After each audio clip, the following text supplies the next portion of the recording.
Welcome to the Focused Mindset Podcast, and I am so glad that you are here today.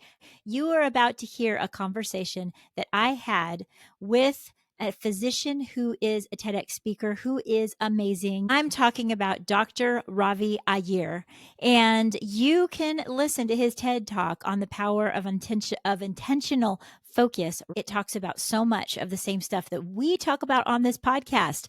He is incredible at explaining what it means to have intentional focus. Let's get started. Ravi Iyer is one of my favorite TEDx speakers right now. He has an incredible TEDx that was the most watched in November. And I am so excited to welcome you to this podcast. Thank you for coming, Ravi. Hey, thank you, Cher. It's a delight to be here. It's pretty exciting, all the stuff that's been happening with us. I saw your TEDx talk. It was pretty cool. And we're all part of the same group with Cesar's TEDx speakers group. We have so many things that align in what you were talking about and what I talk about on the Focused Mindset podcast.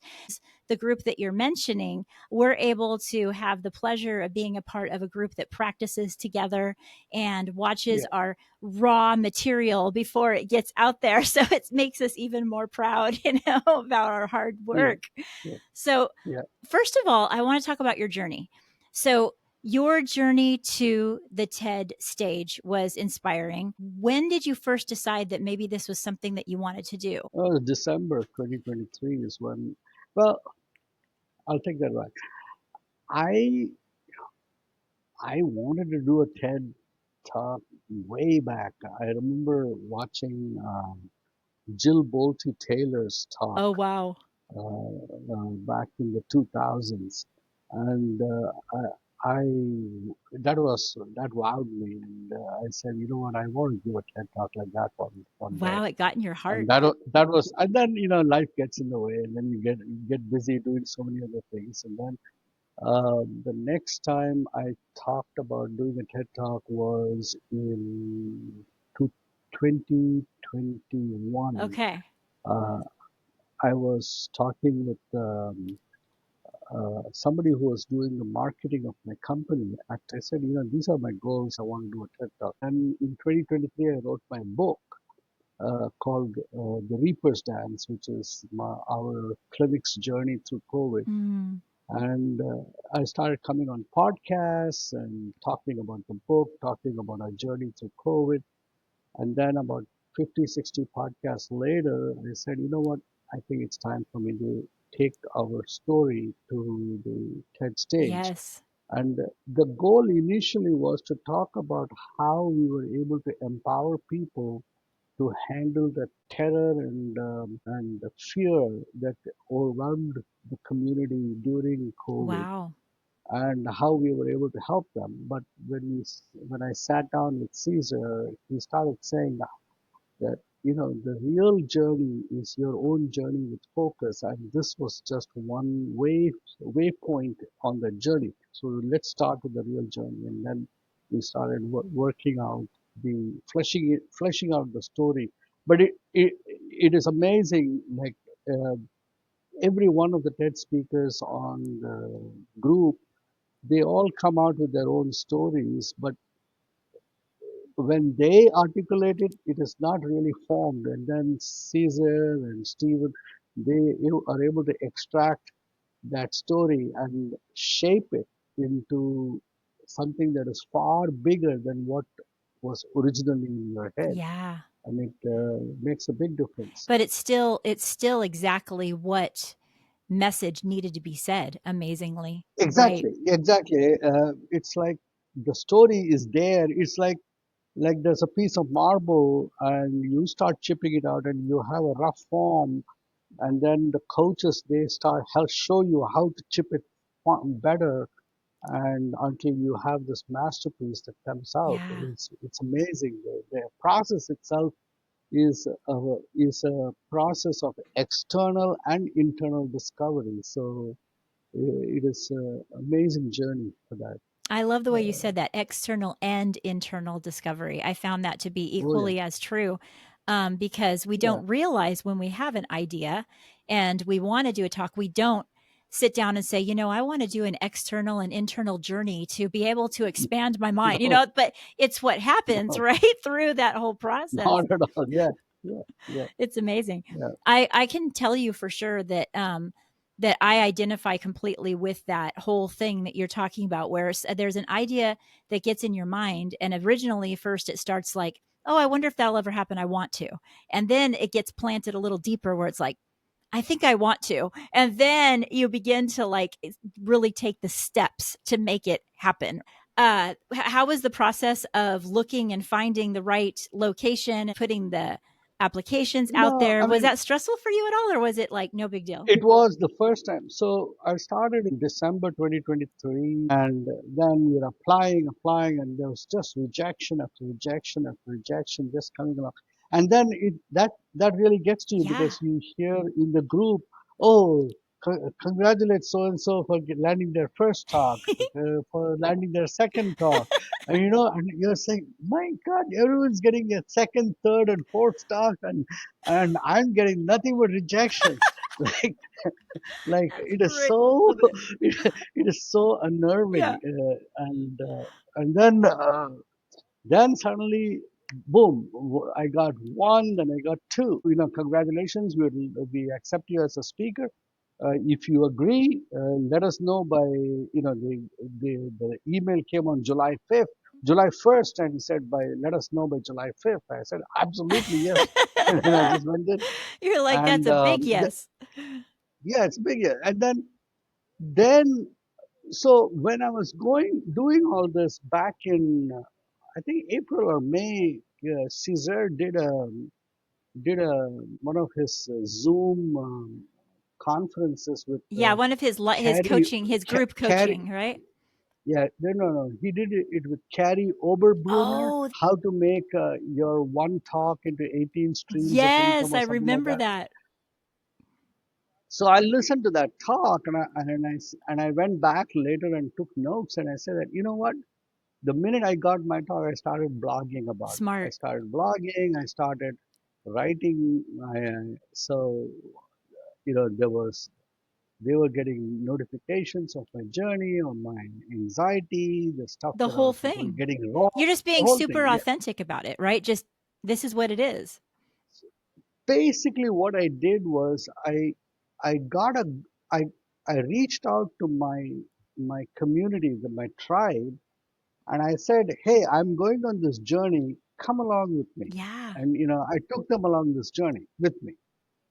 So when we did the talk, by the time I finished on October 5th the talk, I took all my writings, my blogs, my Facebook posts, my LinkedIn posts, my newsletter. I put it all together, threw in a few articles on the application process, and printed it out as a book on Amazon Kindle. So smart. Yeah.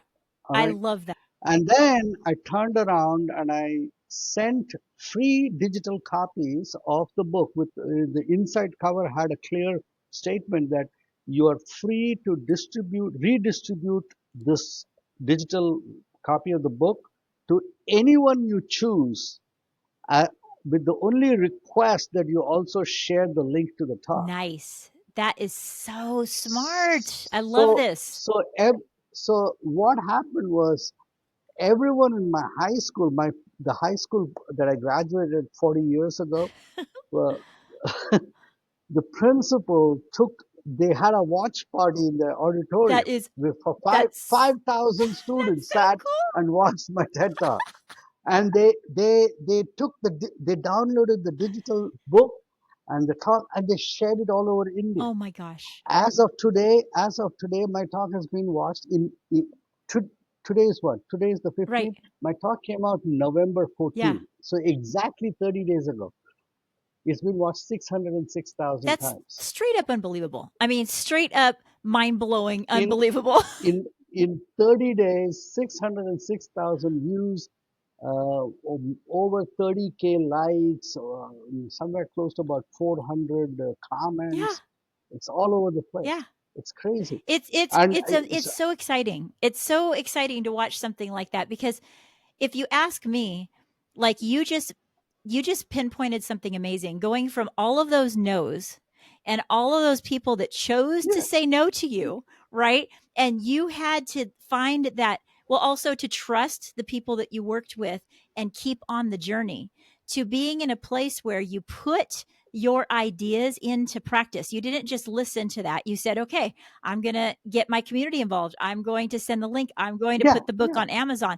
And then to be able to be in a spot where you're watching that flourish. I mean, what is going on inside your mind in this last 30 days? Eh, So one of the things that, see, the truth is, I've been very fortunate. I have a lot of accomplishments already.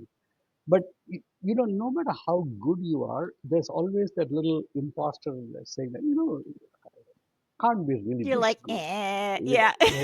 yeah, yeah. No one ever believes that they are really good. It's so true. Uh, yeah, because no matter how good you are, like it doesn't matter. You could be a Nobel laureate. You will still feel that, Right. You're like, well, maybe, but yeah. yeah. But for the first time, I'm 66 years old, and the first time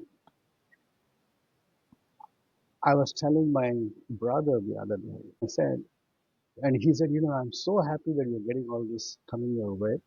And I said, for the first time in my life, I am actually able to say that I am really good. Wow. All right.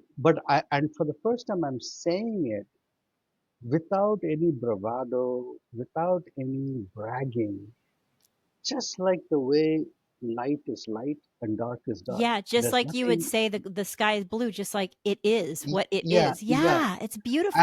and, and I told him, I am good. I am blessed that I am good, and I have nothing to prove to anybody about how good I am. True. I can see that all in you. For the first time, I feel I'm so glad that I can give this out Right. to people. And so I was telling my brother that I am going to be doing all these things for no other reason except that it has been given to me to do this. And and only I can do it. Nobody else can do it the way that I do it. Mhm. So that's fine with me, and I'm in this enormous zone of peace about, yeah, the road ahead is really really going to shine. Like this morning, just 10 days ago, I got invited to give a keynote speech at the Healthcare Leaders Association. Mm. So they emailed me, say, can you tell me what your speaker fee is going to be? So I asked around, what is my speaker fee supposed to be? Like, I don't know. Isn't that I funny? never charged. You're like, "Okay, Yeah, now we have a brand new thing I need to ask for." I did the yeah. same thing, dude. I was like, So so "Okay, here we go." so I asked. So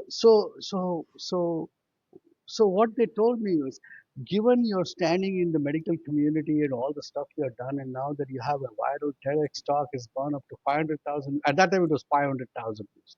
So, so, so now that you've got about 480,000 views, 500,000 views, your speaker fee for a keynote is $10,000. You should be. I said, really? Yeah. Like, that sounds You really have to say high. it with a straight face, though. You can't say really. Yeah, yeah. So then I said, what if they say no? I said, no, no, do it this way. So say that your fee is $10,000, but tell them you are willing to work with whatever budget they have, and ask them to throw in a freebie like a recommendation or a testimonial to all other industries that they work with. That's a good So idea. I did that, and they came back. I said, yeah, sure, You're like, happy. "Yes." Yeah. So, now I'm going to be giving that keynote in Oh March. my gosh, that is such a And then, blessing. this morning I got up, and my email, I get this email from University of Missouri at Kansas City saying, you are selected as a speaker for your next TEDx talk. Wow. And that's going to be on the power of connection. Oh. So I'm doing what I call the power series, right? The Okay. first talk, the first talk is called was the power of intentional focus, Okay. Yeah. and this is going to be the power of connection on the attention economy. Nice. Okay. Yeah. And so the whole thing about my life has been this constant struggle Mm. to to manage the storm that was always brewing in my mind. It, see, there is never a minute where my mind is not thinking up a new idea of some kind. Yeah. I used to have in my high school, they used to call me the crazy scientist because I used to think of stuff. I wanted to see if I could do surgery on a frog, and we ma- so we would do dissections in the lab, but we would anesthetize the frog, and the frog would die. So we Sad. said, you know what? I can't do surgery on a frog if by anesthesia. I'm going to figure out how to give it just enough anesthetic that it'll go to sleep but not die. Right. So yeah, so we figured that out. So we tied the hands down and then we opened it very gently, opened it, looked at the heart beating, the lungs, and then stitched it Oh up. my We gosh. stitched it, yeah, we stitched it up with sewing thread, What with the? regular sewing thread. And then put it back in the aquarium and it went around swim. The wound healed. It had this Nice, ugly beautiful little scar. Yeah. scar on its belly. Yeah, it had this ugly scar in the belly and it was going around uh, and it lived. but see, this is the So thing that's crazy is like you have this type of mind and you talk about this in your TEDx is about how you had ADHD and it was undiagnosed. And yeah. you know, as a school counselor, I work with a lot of children that have ADHD, as well as my own middle daughter has been diagnosed with such. And it's something to where the things that we have within us can be a blessing or a curse, right? It was unknown when you were young, and maybe even from your parents' background, you talked about it was like not talked about, but you have been able to turn it into your strength. Yeah. So the best way to talk about ADHD to a parent is to tell them that your kid, everyone else has a pony and your kid has a thoroughbred I horse love that. and it's racing. It is bucking and racing and your kid doesn't know how to handle it. Mm, And this is the same whether it's an autism spectrum disorder or it's a ADHD. I had a thoroughbred horse and I figured out how to harness it. mhm. And once I harnessed it, I didn't have an uncontrollable animal, I had a rocket ship. Yeah. And my career just exploded. It's beautiful because I feel as though that's what I witness with the kids that I work with as counseling. I mean, I go into each relationship 1,000% believing in their ability to soar instead Yeah, of thinking that they have some kind of, you know, this is even terrible to even say, but, you know, something's wrong. No, something's not wrong. Something, what is wrong is that they haven't figured out how to handle that power. oh, yeah. Yeah. So it's like they were born with an engine. See, you know what is so really beautiful about brakes What? in a car? It doesn't make you go off a cliff? Brakes allow you to go fast. Ah, there you If you go. didn't have brakes, you wouldn't go There you fast. go. You won't have any control. No, So the beauty of breaks, whether you have a break in an organization where you have those naysayers who are always saying, "Oh, this can't work, this can't work, this can't," I say, "Great, come here, sit bring them down. You on, you are my you are my break. I need you." especially with somebody who has an ADHD So mind, when because you'll go 1,000 miles in that direction without a break, right? exactly, yeah. So if you teach them how to break, and my break was watching my breath. Yeah. And I found that automatically slowed my car down. Mm. It slowed my vehicle down to a manageable speed. So initially, remember when you like let's say you are trying to learn a bicycle. Initially, you go slow. You don't go zooming down because you don't have any control. You go slow. So you slow your entire pace down to a manageable speed so you can develop technique. The same when you're learning an instrument. You do things slowly. You do one note, ting tong ting, like that, and then you figure out the key strokes or the guitar strokes or whatever, and, but you do everything slow when Yes. you're learning a technique. So you have to be able to slow the action down to figure out how to do it. And when your mind is racing, you have only two options. Either you slow it down with a drug or you slow it down with a mindfulness technique. Yes. But both cases you have to slow it down. I Slowing down with a drug is helpful. The error that we make is we tell people, okay, here, take this drug and go on. And you don't teach them truly how to slow it without the drug. But if you teach them that, then what happens is they are not hooked on just the drug to help them. It is like telling somebody, I'm going to give you a pair of crutches to walk, but you never give them the rehab to one day drop the crutches. So then you really have not enabled them to walk. You have just tethered them forever to a crutch.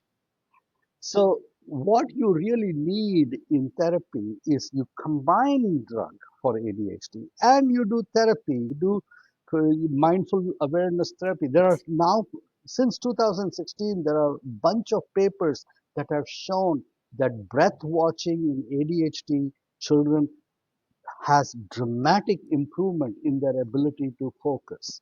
So this is an ancient technique. I just borrowed it and applied it, and it works. It works across the board. One of the amazing parts of the ADHD mind is its ability to hyper focus. And Yes, once yes, you are able to fix on something, you're able to have that an amazing ability. And that's the thing that seems like such a superpower. And what I told my daughter is, I used to tell her, I said, to me, you have a superpower because look at when you focus on something, the amazing things that come out. You must have recognized that in your life. yeah. So ADHD is not an abnormality. It is actually a function of predators. Have you ever seen a leopard stalk or a lion stalk its prey? Mm. It's totally Oh, hyper yeah. focused My right on that cat. one.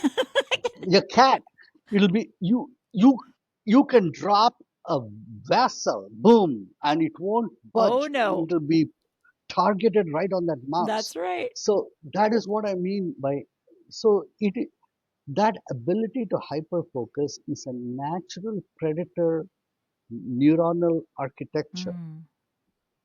ADHD is the predator neuronal architecture that has been taken out of an environment that does not value predatory qualities anymore. Mm. In our present world, there is no value for a hunter gatherer. We have value for the agriculturalist, not for the hunter. And then people will make the mistake of squishing it because of that, and that's not what needs to Yeah. happen. So what you need is to understand that there is a value. All you needed was the ability to switch it on and switch it off.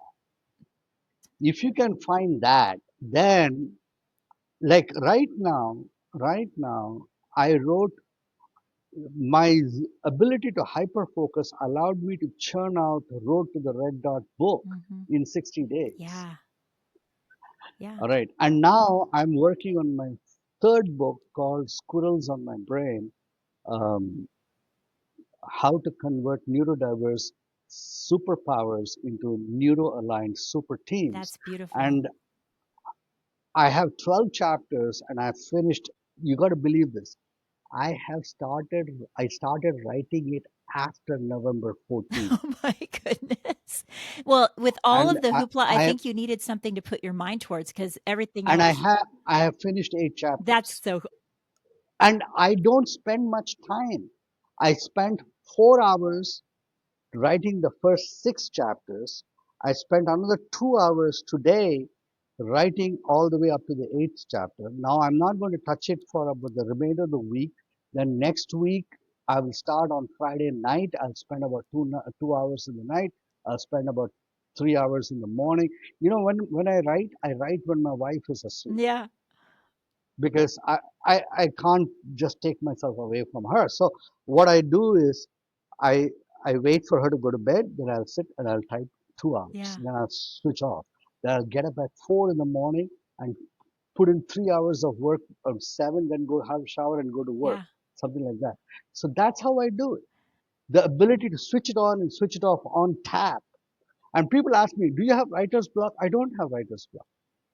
That is the beauty of ADHD, because I just have a flow of words and I don't limit what I write. I just pour it out onto the paper, and then later I do what I call oh, of wordsmithing. course, yeah. Yeah. So then I'll do wordsmithing, but initially it is just a raw dump. But here's the thing, as the people that are out there listening to this podcast right now that has been basically duped into believing that they quote unquote can't accomplish. What would you You say can to do those people, anything. right? Because they have ADHD, they know they've had it since they're a child, and uh, they feel lost by it rather than empowered by it. What would you say to those people? Uh, Look at me. I got started at 64.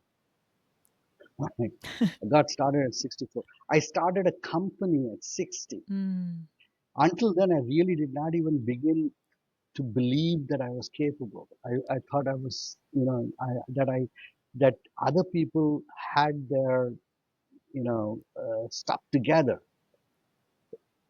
And I always wondered whether I could do it or not, even though I had already done I was already a physician. yes, I'd done a doctoral work. I had done research in genetic engineering and all that. I still didn't believe right. that I was capable, despite doing all that. Despite going to Harvard, I didn't believe that I was capable.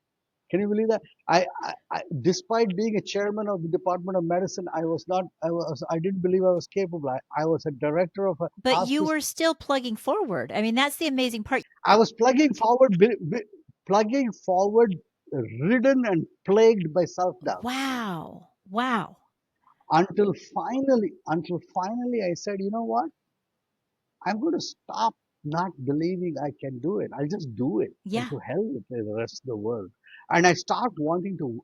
The other thing was I was waiting for people to say you got it. They're not going to give you So permission. It's not going to happen. yeah, and I just stopped doing that. And I stopped doing it. I took a long time doing it. Don't be like me. Don't wait till 64 to do that. You know.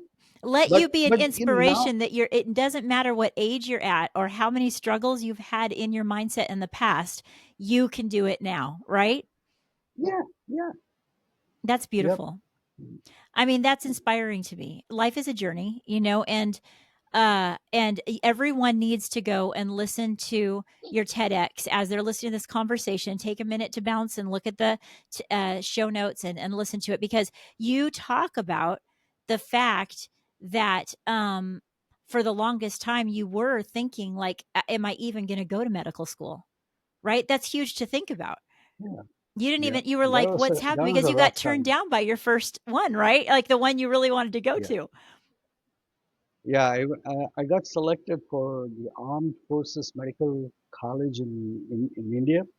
And so in India, there are about three the top medical schools are Christian Medical College, Vellore, Armed Forces Medical College, Pune, and All India Institute of Medical Sciences, New Delhi. Okay. And I got selected at AFMC, or the Armed Forces Medical College. And I couldn't go for the interview because I had failed so horribly in my exam. I mean, I didn't fail. It was worse than failure. I passed. So I couldn't go and take the exam again. So that was worse. I was stuck with that grade. I could not even go and do it and get better. So your So mind's thinking, seriously? I can't yeah, believe this. It was like, you curse that you passed. You're like, this is ridiculous. Yeah. So one of the things, so I went back to a local community college, and I slogged my way, and then I managed to get into a state medical school. It was very painful for me because I stopped talking to people at that time. I remember if somebody just casually asked me what are you doing these days, and I would think that they were making fun of me. Oh, I was pretty messed up in my head at that time. Yeah, so I have a little bit of Asperger's in me. So I have this photographic memory, but it is selective photographic. So if I find something interesting, then I'll never forget. If it's something mundane and not intellectually stimulating, I can't remember it. So that, I was joking the other day, that that that feature makes me a horrible husband, because can you imagine which wife is going to make a honeydew list that is intellectually challenging? You know, oh my I'll gosh. I'll forget her honeydew Yeah, list. she's like, this is just way too hard. No. So, if you ask her opinion about my mental capability, she has a completely Oh, different for view about sure. She's like, the word annoying comes to mind. it. Yeah, yeah, yeah, yeah, yeah. So anyway, but what I did was, I would in medical school we had the we had the best medical library in the state. Yeah. So I would go and I would sit and read, and the I would be everyone else would be partying and I would be reading. Oh. And I found those books so fascinating. I read the entire library. Mm. I knew the library better than the librarian. The librarian would come and ask me, where can I find this book? This professor is asking me about a book and I don't know where it Oh is. my gosh, And I would say, Ravi. go into that section there. It's there, upper shelf. I would say upper shelf, you know, third row, just go there. That's where you'll find Oh it. my goodness. And I knew every book, and it was like that. So in fact, in medical school, uh, they asked me, I would never attend class because I would attend the lecture. The teacher would be teaching to the lowest common denominator. He was interested in helping the weakest student And you're pass, and like I found it yawning, boring. right? You're just yawning through Yeah, it. Yeah. so I found it boring. So I would not attend class at all. I would I would hang out in the cafeteria and all that. When the people came out of the lecture hall, I said, "What did he teach?" And he'll say, "Oh, he taught about this." Okay, Nope. thanks. And I'll go to the library. I'll go to the library and read it up. And so then one day the guy said, you are really missing out on the lecture. You don't know. I said, no, I'm not missing out. He doesn't, I can sit in class and I can repeat the lecture for you. All right. So so it was a challenge. I said, okay, fine. I'll sit. I won't take notes. You just let the teacher finish 1 hour lecture. At the end of it, I will repeat verbatim what he said. And I did that. Oh my I just repeated it verbatim. And it, people hated me for Oh, that. for sure. They're And like, "You know what? You're just really getting yeah, on my nerves but now." but it really worked because years later, when I invented some medicines that got FDA approval, I was making these medicines in my basement. Wow. Once we got the FDA approval, I couldn't make it in the basement anymore. It was, oh my Yeah. God, we got to build a Might plant. be a bad idea. Yeah. So yeah, so can't do this Breaking Bad stuff. So I I went to India to find a manufacturer, an FDA approved manufacturer to make these medicines for us. So we had the plant, a tour of the plant, and at the end of the tour, so during the tour, I asked them if they can take pictures, and they said no, no, no cameras. I said okay, no problem. So at the end of the tour, we had a discussion about the terms and all that, and that they were not giving me good terms. I didn't like it, so I said thank you very much, shook my hands. I came back to Virginia, and I built the plant from memory. Nice. Nice. so So I had seen everything. I said, okay, I'll build it from here. So Wow. I got a bunch of people and said, let's order the supplies, and we built the plant from memory, and we manufactured out of that. So so these are skill sets, Yes. but the real skill set that I developed was through focus. I found that I could connect. Yeah. I could connect, and I began to realize that we live life like two parts of our life. One is our experience of what is captured by our five senses: light, sound, smell, touch, taste. And then the second part of our life is the story, our thoughts, our narrative, our interpretation, our judgment, our fears, anticipation, expectations, dreams, hopes, plans. All of that is the mental chatter that goes on about this experience. Mm. All right. And what I found about focus was this mental chatter is the storm. The experience is where you want to attach yourself. And Yes. if you attach yourself there, you can see the narrative that is popping up, and you can decide which narrative is aligned with your goals, and you can pay attention to only that. And when you pay attention, so now once you gain control over your attention, you can choose what you wish to attend to. But you can't gain control over your attention if you're dancing among these narratives. Yes. You have to find a safe space, a ground to stand on. Mm. And the only safe ground to stand on is on experience. That is beautiful. And anyone listening to this, just go back 20 seconds and listen to that again, because that puts in such a simple term what we need to do if we care about where our mindset is and we understand how important it is to take captive our thoughts and have a mindset that's helpful to us instead of harmful to us. Once you become really good at it, you carry this space Mm. of clarity like a cloud around you. Because when you are constantly anchored in grounded experience all the time, you are master of your narratives. That clarity is not just inside your head, it actually radiates like an aura around you. Mm. And anyone who comes into your presence feels that. Yeah. They feel calm in your presence. They automatically slow down. Yeah. And they experience clarity around you. And you can then shape their life experience out of your clarity. And that is my real gift as a physician, because when patients come, their life is spinning out of Oh, control. yeah.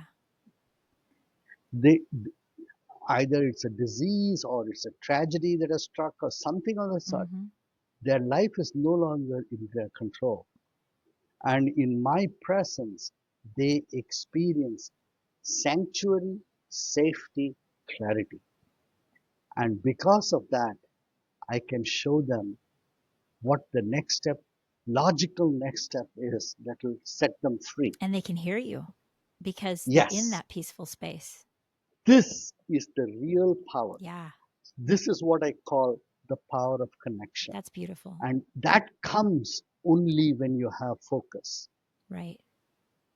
So my second TED talk on the power of connection is a natural progression along the line from the power of intentional focus. Right.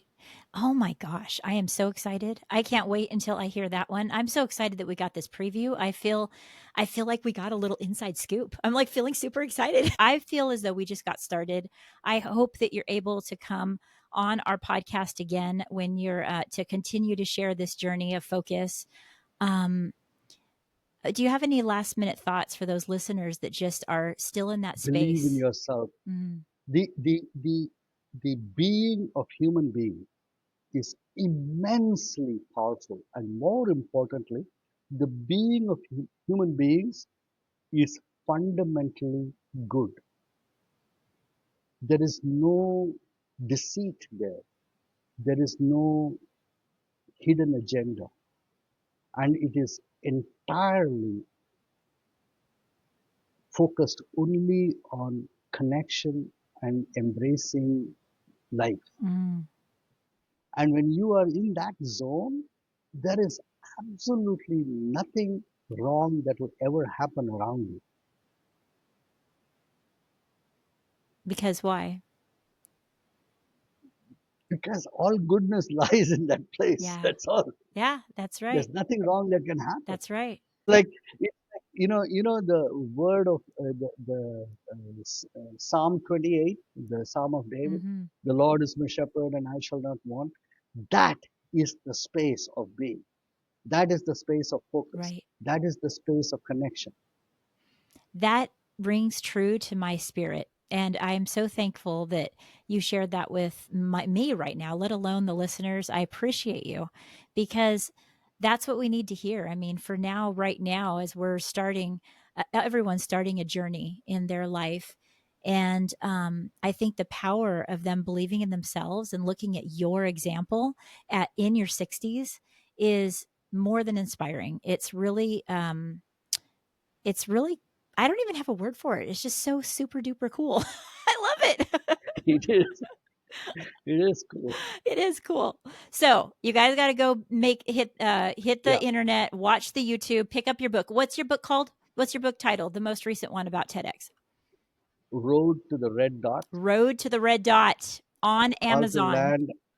How to land and deliver a viral TEDx talk. We are going to have to do this again because I can tell we have to uncover a whole lot more. But for now, we're wrapping it up. Thank you so much for being here today. And congratulations on not only your continued success, but also just on you thriving. Congratulations. I love this. Thank you. Yeah. All right. Have a nice evening. Bye bye. Thank you for being a part of that conversation. As you can tell, he's taken all the things in his life and helped it shape him to this very moment where he says that even just now in his life in his 60s, he really has a peace of knowing that he's good and what he does is good. I love that part when he begins to talk about, I know I'm good. Uh, it's not in a place of being proud. It's in a place of humility, of saying, I've been through a long journey of feeling as though I wasn't quite good enough or I wasn't the person, even though I was succeeding around me. And I finally come to a place in my life where I'm at peace with who I am. I don't have to prove it to anybody. The biggest part of that is us knowing that no matter where we are, that there's no judgment in the mindset that we're in right now, but that we can seek towards the place where we can have peace. You matter and your ideas matter. And if you are a person that is wanting to share who you are and what you are on this red dot of TEDx or any place, I encourage you to save this episode and listen to it when you need an adjustment in your mindset to be able to have intentional focus. Thank you for joining us today. Until next time, bye bye.